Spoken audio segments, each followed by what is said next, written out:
ये बताए थे क्या, फ्रांस की क्रांति में कितने क्रांति होता है बता दिए थे। फ्रांस में 3 बार क्रांति होता है। एक 1779 ईस्वी की क्रांति बताए थे, 1779 बताए थे ना, 89 बताए थे, 1789 की क्रांति बताए थे ना, 1789 की क्रांति। और दूसरा क्रांति बताए थे 1830 की क्रांति बताए थे। और तीसरा क्रांति ये बताए थे 1848 की क्रांति, 1848 की क्रांति। ये तीनों क्रांति को हम खत्म कर दिए थे। और तीनों क्रांति का कारण जो था, जो जिस प्रकार के राजा थे उसी के आधार पर क्या हुआ था, क्रांति हुआ था। तो तीनों का हम बता देते। आज जो बता रहे हैं मेन मुद्दा लेकर के चल रहे हैं। आज का प्रश्न जो यहाँ से स्टार्ट हुआ है, इटली का एकीकरण हुआ है। इटली का एकीकरण, इससे याद रखना हर साल बिहार बोर्ड की परीक्षा में ये 3 गो प्रश्न में से इटली के एकीकरण में मेजनी का क्या योगदान था। ध्यान से समझो जो बात को कह रहे हैं। इटली के एकीकरण में मेजनी का क्या योगदान था, ये कई बार प्रश्न पूछा गया है। इटली के एकीकरण में काउंट काबुड़ का क्या योगदान था, यह भी कई बार पूछा गया है। और इटली के एकीकरण में गेरिबाल्डी का क्या योगदान था, गेरिबाल्डी इसका क्या योगदान था। तीनों का योगदान पूछा ही जाता है। तीनों में से एक योगदान 100% गारंटी के साथ इस बार भी पूछा जाएगा। इन तीनों में से इटली के एकीकरण में मेजनी का क्या योगदान था, या तो ये पूछ लेगा, या तो इटली के एकीकरण में काउंट काबुड़ का क्या योगदान था, या तो ये पूछ लेगा, या तो इटली के एकीकरण में गेरिबाल्डी का क्या योगदान था, ये प्रश्न पूछ लेगा। 3 गो में से एक 100% लिखा हुआ है, ये आएगा है। तो इसका जो देखो, इसमें हम बता रहे हैं पहले क्या, इटली का एकीकरण। तो इटली का एकीकरण, इटली के एकीकरण में कुछ बाधाएं था, कुछ बाधाएं थे। बाधाएं का मतलब कुछ कारण था जिसके कारण इटली का एकीकरण नहीं हो पाता था। तो पहले उस कारण को समझो। तो इसका कुछ यानी कि कुछ बाधक तत्व जो है उसके बारे में बताते हैं। तो इटली जो है, बाधक यही था, इटली कई छोटे छोटे राज्य यानी कि छोटे छोटे स्वतंत्र राज्य में क्या थे, विभक्त थे। मतलब यहाँ जो एकीकरण नहीं हो पाता था, एकता नहीं हो पाता था, इटली का एकीकरण नहीं होने का मेन कारण था इटली छोटे छोटे राज्यों में विभक्त था। और विभक्त किया था किसने, मेटरनिक ने किया था। किसने किया था, मेटरनिक ने। बता दिए थे कल के क्लास में, बताए थे ना, इटली को छोटे छोटे राज्य में किसने विभक्त किया था, मेटरनिक ने किया था। किसने किया था, मेटरनिक। कल के शाम वाला क्लास में बताए थे। और याद रखना इसी कारण से इसका एकीकरण नहीं हो पाता था। समझ में आ गया। दूसरा कारण, इटली पर ऑस्ट्रेलिया तथा फ्रांस जैसे विदेशी राष्ट्रों का अधिकार था। मतलब इटली पर 2 गो राष्ट्र का अधिकार था, 2 राष्ट्र का अधिकार था। ऑस्ट्रेलिया का तो यानी कि अधिकार था ही, और कुछ स्थानों पर, कुछ हिस्सों पर फ्रांस का भी अधिकार था। तो इटली पर कुछ हिस्सा पर ऑस्ट्रेलिया का अधिकार था और कुछ फ्रांस का अधिकार था, जिसके कारण इटली का एकीकरण नहीं हो पाता था। समझ में आ गया होगा। 2 कारण समझ में आया इटली का एकीकरण नहीं होने का। 2 कारण। पहला कारण ये समझ में आया होगा कि छोटे छोटे राज्य में विभक्त था इटली, जिसके कारण इटली का एकीकरण नहीं हो पाता था। दूसरा कारण ये कि इटली पर अधिकांश क्षेत्रों में ऑस्ट्रेलिया का क्या था, राज्य था। और दूसरा में कुछ क्षेत्रों में फ्रांस का था शासन। ठीक है।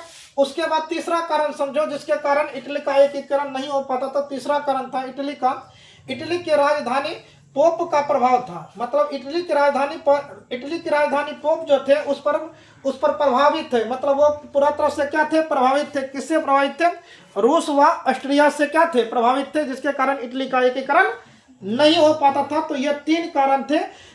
ये तीनों का तीनों सबसे ज्यादा बाधक थे, जिसके कारण इटली का एकीकरण नहीं हो पाता था। तो इटली का एकीकरण करने के लिए आ गया कौन, नायक, जिसको क्या कहते हैं, हीरो कहते हैं। तो इटली का एकीकरण करने के लिए ये तीनों हीरो जो है सामने आ गया, तीनों नायक।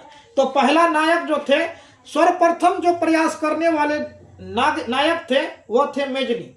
जो मेजनी चाहते थे इटली का एकीकरण हो, मेजनी चाहते थे इटली का एकीकरण हो। तो इटली का एकीकरण करने के लिए सर्वप्रथम कौन आगे आया था, मेजनी आया था। और मेजनी जो थे वो चाहते थे इटली किसी ना किसी प्रकार से एकीकरण, मतलब इटली का एकीकरण हो। यहाँ के राजा मतलब यहाँ पर लोगों का क्या हो, एकता हो, और यहाँ पर गणतंत्र की स्थापना हो। यहाँ पर किसका स्थापना हो, गणतंत्र राज्य की स्थापना हो। इटली में ऐसा चाहने वाला पहला नायक थे, वो था मेजनी, वो था। समझ में आ गया होगा। तो अब मेजनी का योगदान समझते हैं, क्या क्या मेजनी का योगदान था। तो इसका योगदान देखो, मेजनी साहित्यकार, गणतांत्रिक विचारों का समर्थक और योग सेनापति था। मेजनी कौन था, प्रश्न में पूछा जाएगा। तो मेजनी कौन था, ऑब्जेक्टिव का प्रश्न। मेजनी साहित्यकार थे। ये मेजनी कौन थे, एक साहित्यकार थे, गणतांत्रिक विचारों का समर्थक और योग सेनापति थे। और ये सेनापति भी थे, योग सेनापति। मेजनी एक योग सेनापति थे। मेजनी का संबंध, ये भी प्रश्न कई बार पूछा गया है। मेजनी का संबंध किससे था, तो कार्बोनरी से था। ऑब्जेक्टिव का प्रश्न, जो ऑब्जेक्टिव का है, ऑब्जेक्टिव के तरीका से बताते जाते हैं। मेजनी का संबंध किससे था, मेजनी का संबंध कार्बोनरी से था। किससे था, कार्बोनरी से। कार्बोनरी क्या था, एक गुप्त दल था। कार्बोनरी क्या था, एक गुप्त दल था। तो मेजनी का संबंध किससे, कार्बोनरी से। कार्बोनरी क्या है, एक गुप्त दल है। गुप्त दल का मतलब यह है कि कोई भी गुप्त संदेशा पहुंचाने वाला, कोई भी गुप्त संदेश पहुंचाने वाला को हम क्या कहते हैं, गुप्त दल कहते हैं। मतलब वैसा संदेश, मतलब जो किसी को भनक ना पड़े और पहुंचने वाला को पहुंच जाए। तो वह मतलब पहले चिट्ठी के माध्यम से ऐसा चलता था ना, चिट्ठी से मतलब लेटर लिख करके चलता था। तो समझ में आ गया होगा। अब दूसरा देखो, ये समझ में आया ना। मेजनी साहित्यकार थे और गणतांत्रिक विचारों का समर्थक और योग सेनापति थे। मेजनी का संबंध कार्बोनरी नामक गुप्त दल से था। 1830 ईस्वी में, ध्यान से समझना, 1830 ईस्वी में मेजनी इटली का एकीकरण करना चाहता था। इटली का एकीकरण करना चाहता था। ध्यान से समझो, 1830 ईस्वी में सबसे पहले मेजनी इटली का एकीकरण करना चाहता था। 1830 ईस्वी में मेजनी सर्वप्रथम इटली का एकीकरण करना चाहता था। लेकिन मेटरनिक ने नागरिक आंदोलन को क्या किया था, दबा दिया। मतलब नागरिक के द्वारा, मतलब इटली के नागरिक के मतलब लोगों के द्वारा जो आंदोलन चल रहा था, और उसका मतलब उस नागरिक का जो आंदोलनकारी था, मेन आंदोलनकारी कौन था, साथ में मेजनी था। कौन था, मेजनी। और मेजनी ने यह आंदोलन को चलाया था इटली के नागरिक के साथ। मतलब इटली के नागरिक को साथ लेकर के क्या चलाया था, आंदोलन चलाया था। और इसका भनक पड़ गया किसको, मेटरनिक को पड़ गया। इसका जानकारी किसको मिला, मेटरनिक को मिला। जब मेटरनिक को यह जानकारी मिला कि मेजनी आंदोलन कर रहा है इटली को एकीकरण करने के लिए, इटली का एकीकरण करने के लिए, तो मेटरनिक अपना सेनापति को भेज देता है। मेटरनिक क्या करता है, अपना सेनापति को आदेश दिया, जाओ उस आंदोलन को दबा दो, उस आंदोलन को दबा दो। तो इस प्रकार से वहां का सैनिक, किसका, मेटरनिक का सैनिक गया और मेजनी जो आंदोलन कर रहा था, बेचारा आंदोलन कर रहा था इटली का एकीकरण करने के लिए, उस आंदोलन को दबा देता है। और उस आंदोलन में थोड़ा सा हार हो जाता है, किसका, मेजनी का। और मेजनी को डर से वहां से भागना पड़ता है। मेजनी को इटली छोड़ करके भागना पड़ता है। तो बेचारा इटली को छोड़ करके मेजनी वहां से पलायन कर गए, मतलब वहां से भाग गए। मतलब इटली का एकीकरण करने के लिए गए थे, इटली का एकीकरण करने के लिए गए थे, लेकिन हार का सामना करना पड़ गया। और वहां का राजा काफी निरंकुशवादी थे, मेटरनिक। ऑस्ट्रेलिया का राजा काफी निरंकुशवादी राजा थे। अब पकड़ा जाता मेटरनिक, कौन पकड़ा जाता है, कौन, मेजनी। तो खाम उसको सजा भुगतना पड़ जाता। इसी लेकर के वहां से दुमदमा करके वो पलायन कर गए। कौन पलायन कर गए थे, मेजनी। कौन भाग गए थे, मेजनी। तो मेजनी कब भागा था, 1830 ईस्वी में, जब आंदोलन कर रहे थे इटली को एकीकरण करने के लिए। तो हार का सामना करना पड़ा, बेचारा भाग गया, वहां से निकल गया। और दूसरा नंबर का समझो, तो मेजनी फिर से क्या, भागने के बाद भी इसका कदम रुकता नहीं है।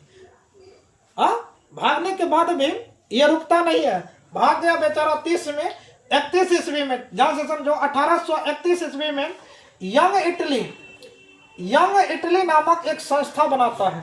हार गया तो फिर भी छोड़ेंगे थोड़ी है, भाग गया ना, हार गया तो क्या हुआ, भाग गया था। और वहां का राजा मेटरनिक के, मतलब ये जो मेटरनिक थे उसके पल्ला में तो नहीं पड़ा था, उसका मतलब वो पकड़ तो नहीं लिया था, वहां से पलायन कर गया।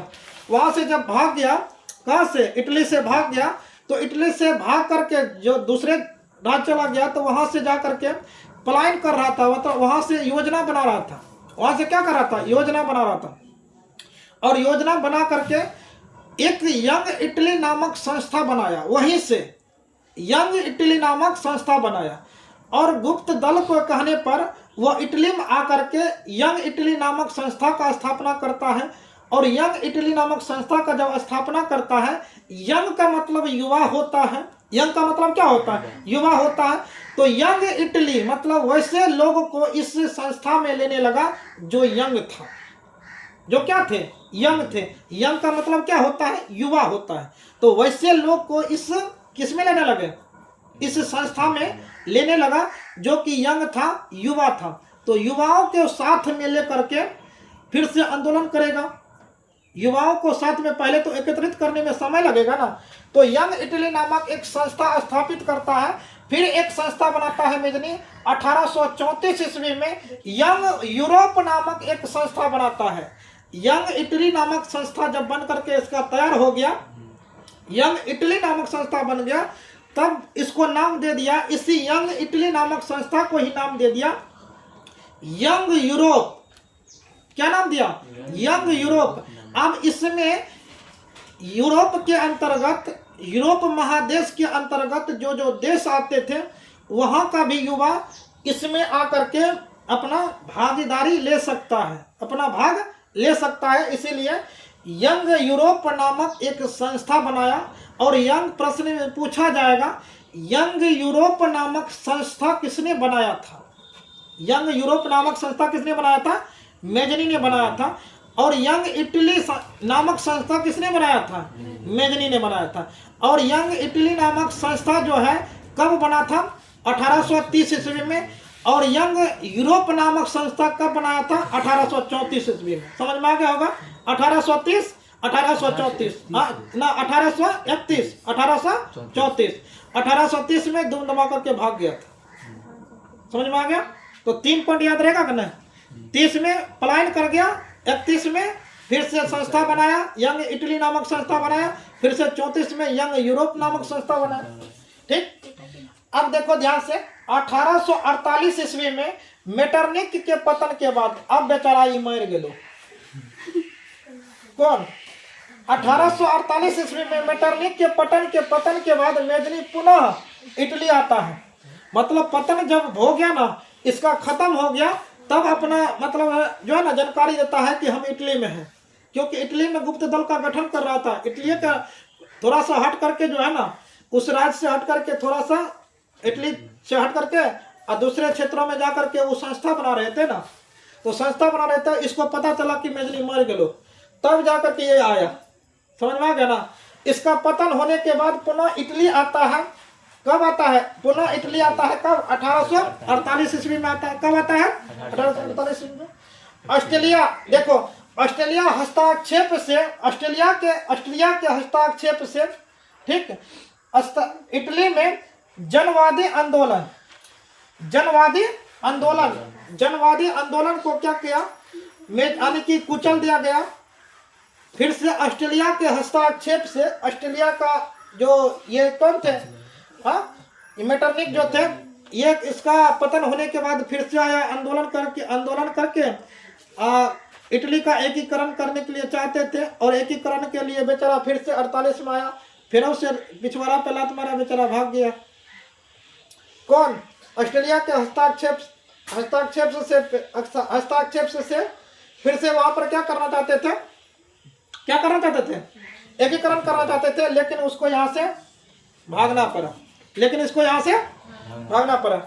तो ये पहला नायक थे जिन्होंने इटली को सर्वप्रथम एकीकरण करना चाहते थे। ये पहला नायक थे जो इटली को एकीकरण करना चाहते थे। अब दूसरा नंबर का समझो, इटली का एकीकरण में प्रश्न दूसरा पूछा जाएगा, इटली का एकीकरण में काउंट काबुर का क्या योगदान था?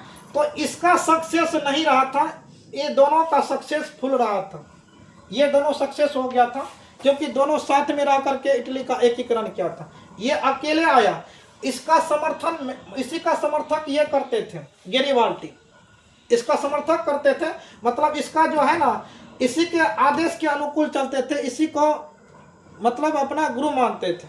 समझ में आ गया ना? तो अब दूसरा, इटली के एकीकरण में काउंट काबुर का क्या योगदान था? यह भी प्रश्न कई बार पूछा गया। तो याद रखना, ये जो था, ये सार्डिनिया कौन थे? सार्डिनिया पिडमाउंट, सार्डिनिया पिडमाउंट के शासक, सार्डिनिया पिडमाउंट के शासक विक्टर एमेनुअल कौन थे? विक्टर, याद रखना, विक्टर एमेनुअल। विक्टर एमेनुअल ने काउंट काबुर को अपना प्रधानमंत्री बनाया था। किसको बनाया था? काउंट काबुर को अपना प्रधानमंत्री बनाया था। किसने बनाया था? विक्टर एमेनुअल ने। कौन बनाया था? विक्टर एमेनुअल ने काउंट काबुर को, ध्यान से समझो, काउंट काबुर को अपना प्रधानमंत्री बनाया था 1853 से 54 ईस्वी के क्रीमिया, यानी कि क्रीमिया के युद्ध, क्रीमिया का युद्ध जो होता है, क्रीमिया के युद्ध में काउंट काबुर ने, ध्यान से समझो, क्रीमिया के युद्ध में काउंट काबुर ने फ्रांस के तरफ से क्या किया था? भाग लिया था, फ्रांस की तरफ से भाग लिया था। ठीक, एक युद्ध होता है फ्रांस में, और फ्रांस में जाकर के पहले जो थे, पहले काउंट काबुर साथ दे दिया, फ्रांस को क्या क्या साथ दिया, काउंट काबुर ने उसका क्या क्या फ्रांस का साथ दिया, और फ्रांस को मदद करने के बदले, मतलब फ्रांस को मदद करने के बदले, फ्रांस को मदद करने के बदले में नीस, फ्रांस को मदद करने के बदले में नीस और सेवाय नामक रियासत देना स्वीकार किया। ये दोनों स्वीकार किया था। कौन? फ्रांस ने।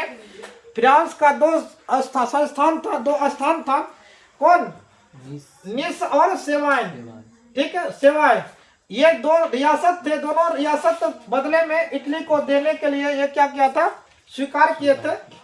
1860 से 61 तक काउंट काबुर ने सिर्फ रोम को छोड़ करके, 1860 से 61 तक, ध्यान से समझो, 1860 से 61 तक काउंट काबुर ने सिर्फ रोम को छोड़कर, सिर्फ किसको छोड़ करके?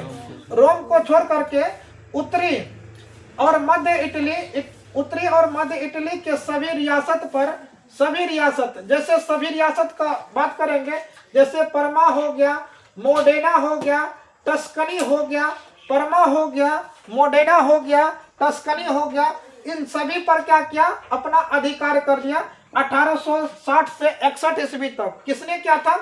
तो काउंट काबुर ने किया था। किसने किया था? काउंट काबुर ने 60 से 61 तक में यहाँ पर परमा पर, मोडेना पर, टस्कनी पर, इन सभी राज्यों पर क्या किया? उत्तरी, मतलब इटली का, ये इटली का उत्तरी भाग था जहां पर इन्होंने अपना अधिकार कर लिया था। फिर 1862 ईस्वी में दक्षिणी इटली वेनेसिया को छोड़ करके, मतलब दक्षिणी उत्तरी भाग पूरा कंप्लीट, इटली का उत्तर भाग में सभी जगह पर अधिकार कर लिया काउंट काबुर। कौन कर लिया? काउंट काबुर। इटली का उत्तरी भाग में, इटली का उत्तर दिशा में जो जो क्षेत्र आते थे सभी पर अधिकार कर लिया काउंट काबुर ने 1860 से 61 तक। 1862 तक में बच गया था दक्षिणी इटली, रोम, वेनेसिया, इन सभी को छोड़ करके बाकी सभी क्षेत्रों पर जो थे ना, किसका अधिकार हो गया था? किसका अधिकार हो गया था? काउंट काबुर का अधिकार हो गया था। और काउंट काबुर एकीकरण कर लिया था हर एक क्षेत्र में। ये 2 क्षेत्र के अलावा, 2-3 क्षेत्र के अलावा बाकी हर क्षेत्रों पर काउंट काबुर का अधिकार हो गया था। काउंट काबुर का अधिकार हो गया था और वहां उन्होंने एकीकरण कर लिया था। अब अगला प्रश्न पूछा जाएगा, इटली के एकीकरण में गैरिबाल्डी का क्या योगदान था? ध्यान से समझो, इटली के एकीकरण में गैरिबाल्डी का क्या योगदान था? याद रखना, गैरिबाल्डी पेशे से एक नाविक थे। नाविक का मतलब नाव चलाने वाले थे। गैरिबाल्डी पेशे से क्या थे? एक नाविक थे। प्रश्न पूछा जाता है ऑब्जेक्टिव में। गैरिबाल्डी पेशे से क्या थे, एक नाविक थे, नाव चलाने वाले थे, और नाव चलाने के कारण इसको मतलब हर दिशा हर क्षेत्र की जानकारी मिल गया था। हर दिशा व क्षेत्र का जानकारी नाव के द्वारा मतलब समुद्र के जरिए से ये पता कर लिया था, हर क्षेत्र हर हिस्सा का जानकारी कर लिया था। और ये मेजनी का विचार मतलब मेजनी के विचारों का समर्थन में करते थे, मतलब मेजनी के विचारों पर आदर्श पर ये चलने वाले थे। कौन, गैरिबाल्डी। इन्होंने लाल कुर्ती नामक मतलब लाल कुर्ती सलवार ने लाल कुर्ती नामक एक संस्था का गठन करता है, एक सेना बनाता है। लाल कुर्ती नामक मतलब वैसा व्यक्ति को लिया जाएगा जो लाल कुर्ता में रहेगा, लाल कुर्ती में नहीं, लाल कुर्ता में रहेगा।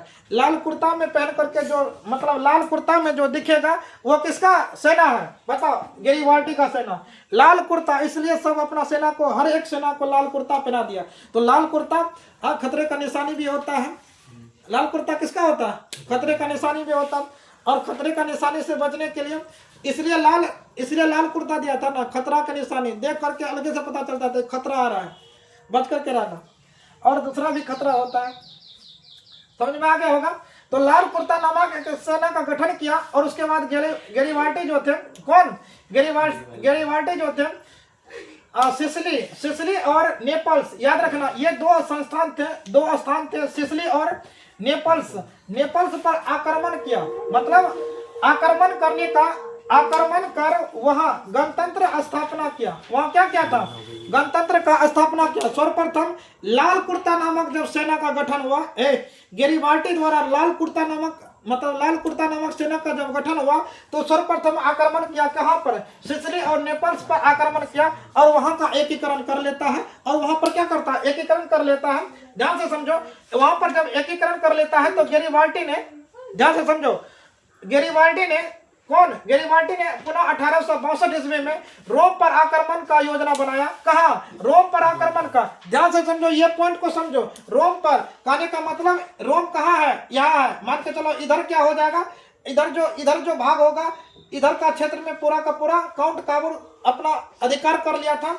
और इसका ये वाला क्षेत्र में ये जो थे कौन, गैरिबाल्डी अधिकार कर रहे थे। और इन्होंने योजना बनाया यहाँ पर अधिकार करने का। और ये चाहता था यहाँ पर यह अधिकार करने के लिए, कौन, काउंट काबुल का चाहता था ये अधिकार करे। और ये योजना बना रहा था कौन, गैरिबाल्डी योजना बना रहा था कि यहाँ पर अधिकार हम करें। तो दोनों तो भले के लिए चाहते थे ना, दोनों क्या चाहते थे, भले के लिए एकीकरण करना चाहते थे। तो मतलब इसका मुलाकात जब यहाँ पर युद्ध करने के लिए ये जाता है, इसका सेना लाल कुर्ता पैजामा वाला, लाल कुर्ता वाला सेना यहाँ पर जाता है। और इसका सेना जब यहाँ पर आता है और इसका सेना में से कौन उत्तराधिकारी बन करके जाता है, तो याद रखना कौन जाता है, तो इसका सेना में से बताओ, मतलब ये जो थे किसका, काउंट काबुल का जो थे, ये जो थे विक्टर एमेनुअल, इसका विक्टर एमेनुअल जो है यहाँ पर जाता है युद्ध करने के लिए। और काउंट ये जो थे कौन, गैरिबाल्डी, ये यहाँ पर जाते हैं युद्ध करने के लिए। दोनों का मुलाकात वहां पर हो जाता है। आपसी जब मुलाकात होता है तो दोनों का मंजिल एक था, मतलब रास्ता अलग अलग था, मंजिल एक था। तो वो भी चाहता था क्या कि एकीकरण, इटली का एकीकरण हो, और ये भी चाहता था इटली का एकीकरण हो। तो इटली का जब दोनों चाहता था, इधर गैरिबाल्डी भी चाहता था इटली का एकीकरण हो, और ये काउंट काबुल भी चाहता था इटली का एकीकरण हो। यहाँ पर दोनों का मुलाकात हो जाता है। कहाँ, ये क्षेत्र था रोम का, ये क्षेत्र किसका था, रोम का। रोम पर जब अधिकार करना चाहते थे तो यहाँ पर दोनों का मुलाकात होता है। तो दोनों भाईचारा के रूप में बात करते हैं। पहले इससे ये पूछा आप क्या चाहते हैं, तो एकीकरण। इससे ये पूछा आप क्या चाहते हैं, एकीकरण। तो ठीक है, हमने क्षेत्र में दो क्षेत्र को जीते हैं, नेपल्स और कौन सा, सिसिली और नेपल्स को जीते हैं। ऐसा कीजिए ना कि एकीकरण चाहते हैं तो ये दोनों को क्षेत्र आपको दे देते हैं। तो क्या क्या गैरिबाल्डी ने सिसिली और नेपल्स को दे दिया, किसको, काउंट काबुल को कह दिया कि आप ही इसको क्या कर दीजिए, एकीकरण कर दीजिए। इस प्रकार से किसका, इटली का एकीकरण होता है। ध्यान से समझ में आ गया ना। तो बनाया, तो काबुल ने रोम की रक्षा के लिए अपना पहले सेना भेज दिया था। और रोम में गैरिबाल्डी का भेंट जो होता है किससे होता है, काबुल से होता है। और वह दक्षिणी इटली का भाग जीते हुए विक्टर एमेनुअल को देता है। हम बता दिए विक्टर एमेनुअल को दे देता है। 1862 में काउंट काबूर का मृत्यु हो जाता है। काउंट काबूर जो थे ये बेचारा का मृत्यु हो जाता है। काउंट काबूर जो हर एक क्षेत्रों पर अपना एकीकरण स्थापित किया था, और यही काउंट काबूर को जो था ना गैरिबाल्डी अपना सेना दिया था। कौन? गैरिबाल्डी अपना यानी कि 2-3 क्षेत्र को दे दिया था दान में, और इसका मृत्यु हो जाता है 1871 ईस्वी में फ्रांस प्रसाद युद्ध के दौरान जो है विक्टर एमेनुअल रोम को क्या करता है, इटली में मिला लेता है। जो क्षेत्र पर रोम को इटली में मिला लेता है, और इस प्रकार से इटली का एकीकरण पूरा हो जाता है। बोलो सियावर रामचंद्र की। कब? 1871 में।